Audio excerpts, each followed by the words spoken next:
গাছের বন্ধু পাখি আমাদের পরিবেশের একটি অপরিহার্য অংশ। ভাবুন তো, গাছ এবং পাখির মধ্যে কেমন একটি গভীর সম্পর্ক রয়েছে। গাছ আমাদের অক্সিজেন দেয়, আর পাখিরা গাছের ফল খেয়ে তাদের জীবনধারণ করে। একে অপরের জন্য তারা কতটা গুরুত্বপূর্ণ। গাছের পাতায় বসে পাখিরা গান গায়, আর সেই গান আমাদের মনকে আনন্দ দেয়। কিন্তু জানেন কি, পাখিরা গাছের বীজ ছড়িয়ে দিতে সাহায্য করে।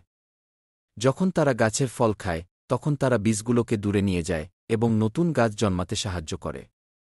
এইভাবে গাছ এবং পাখিরা একে অপরের জীবনকে সমৃদ্ধ করে। এখন ভাবুন, আমরা মানুষরা কিভাবে এই সম্পর্কের অংশ। আমরা গাছের ছায়ায় বসে বিশ্রাম নিই, তাদের ফল খাই, আর তাদের সৌন্দর্য উপভোগ করি।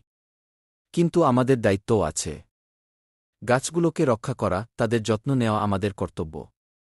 যদি আমরা গাছ কেটে ফেলি, তাহলে পাখিরা কোথায় যাবে? তাদের বাসস্থান হারাবে, আর আমাদের পরিবেশও ক্ষতিগ্রস্ত হবে। এখন আসুন আমরা একটু গভীরভাবে দেখি। গাছের শিকড় মাটির মধ্যে ছড়িয়ে থাকে, যা মাটির ক্ষয় রোধ করে। পাখিরা যখন গাছের ডালে বসে, তখন তারা কীটপতঙ্গ খেয়ে গাছকে রক্ষা করে। এইভাবে গাছ, পাখি এবং মানুষ একসাথে কাজ করে। এখন আমাদের শিক্ষার সময়। আমাদের উচিত গাছের প্রতি যত্নশীল হওয়া, তাদের রক্ষা করা। স্কুলে আমরা পরিবেশ রক্ষার বিষয়ে শিখি, কিন্তু বাস্তবে আমরা কি করছি? আমাদের উচিত গাছ লাগানো, পরিবেশ পরিষ্কার রাখা এবং পাখিদের জন্য নিরাপদ স্থান তৈরি করা। এখন পরীক্ষার প্রস্তুতির সময়।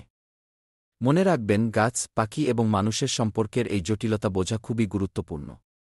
প্রশ্ন আসতে পারে, গাছ এবং পাখির মধ্যে সম্পর্ক কি, অথবা কিভাবে মানুষ এই সম্পর্ককে প্রভাবিত করে। সুতরাং প্রস্তুত থাকুন। গাছের বন্ধু পাখি আমাদের জীবনের একটি অবিচ্ছেদ্য অংশ। তাদের রক্ষা করা মানে আমাদের ভবিষ্যৎকে রক্ষা করা। মনে রাখবেন, আমরা সবাই একে অপরের জন্য গুরুত্বপূর্ণ।